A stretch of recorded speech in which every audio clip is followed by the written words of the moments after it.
औज़ुबिल्लाहि मिनश्शैतानिर्रजीम बिस्मिल्लाहिर्रहमानिर्रहीम। अस्सलाम वालेकुम।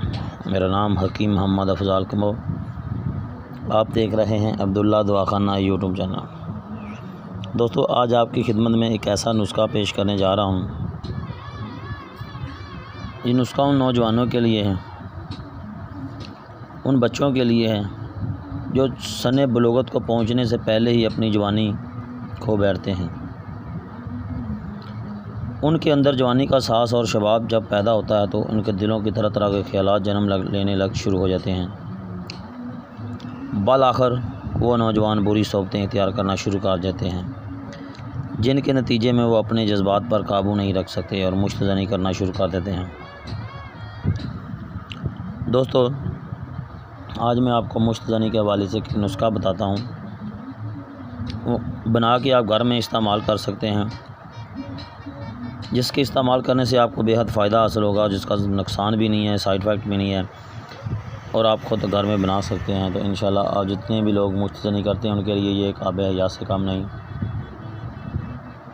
जिस दोस्त ने अभी तक मेरे चैनल को सब्सक्राइब नहीं किया वो जल्दी से नीचे रेड कलर के बटन को दबाकर सब्सक्राइब करें, बेल आइकन को ज़रूर प्रेस करें ताकि आने वाली नई वीडियो का नोटिफिकेशन आप तक बार वक्त मिल सके। प्यारे दोस्तों, चैनल को सब्सक्राइब करना ये बिल्कुल फ्री ऑफ कास्ट है, इससे हौसला अफजाई बढ़ती है। हम आपके लिए नए से नए नुस्खाजात, नए से नए तजर्बाशुदा तिला, मैदा, जिगर, हर किस्म की बीमारी के इलाज आपको बताते हैं। हमारी हौसला अफजाई के लिए चैनल को सब्सक्राइब ज़रूर किया करें।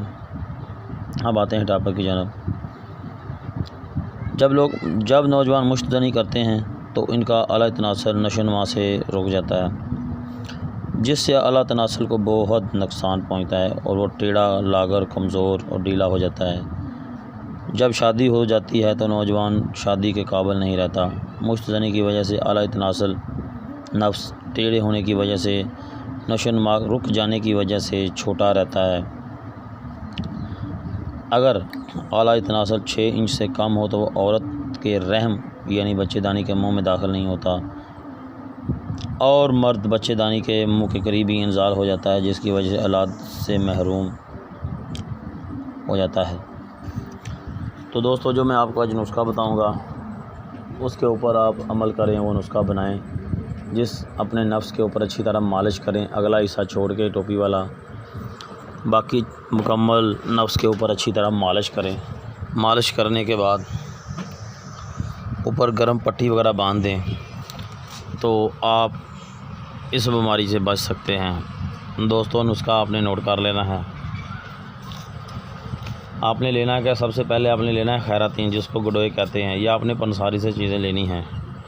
उसके बाद आपने लेना है लौंग, उसके बाद आपने लेना है ज़ाफ़रान, सिमलफार, अकरकरा, बेरबूटी, जवत्री और तिलों का तेल लेना है, मीठा तेल आधा पाव। खैरातीन 4 तमाशे, लौंग 6 माशे, ज़ाफ़रान 3 माशे, सिमलफार 6 माशे, अकरकरा 6 माशे, बेरबूटी 6 माशे, जवत्री 3 माशे।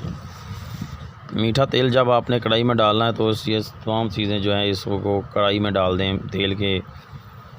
तेल में डाल के नीचे आपने आग जला लेनी है, तो आग आपने धीमी आग रखनी है।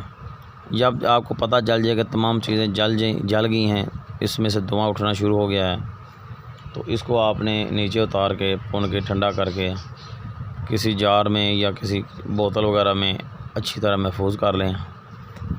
2 से 3 कतरे आपने दिन में एक दफ़ा यूज़ करने हैं। रात को सोने से पहले अच्छी तरह नफ्स के ऊपर इसकी मालिश करें।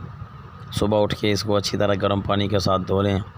ठंडा पानी इस्तेमाल नहीं करना, मुश्तज़नी नहीं करनी। शादीशुदा नौजवानों के लिए ये बिल्कुल बेहद मुफीद है। और जब तक आपने ये नुस्खा इस्तेमाल करना है तिला वाला, औरत के पास नहीं जाना, हम बिस्तरी से परहेज़ करना है, तो ये चीज़ें इस्तेमाल करें, इंशाल्लाह आपको बेहद फ़ायदा होगा। नई वीडियो के लिए मुझे इजाज़त दें। अगर किसी दोस्त को वो प्रॉब्लम को समझ नहीं लगती तो मुझे कमेंट्स कर सकता है, मैं उसको नुस्खा भेज भी सकता हूँ बनाया उसी कास्ट में, जिसी कास्ट में आपको बाज़ार से चीज़ें मिलेगी, सिर्फ डाक का ख़र्चा आपने देना है। तो इंशाल्लाह मैं आपको भेज दूँगा। नई वीडियो के लिए इजाज़त दें। अस्सलामु अलैकुम व रहमतुल्लाहि व बरकातुहू।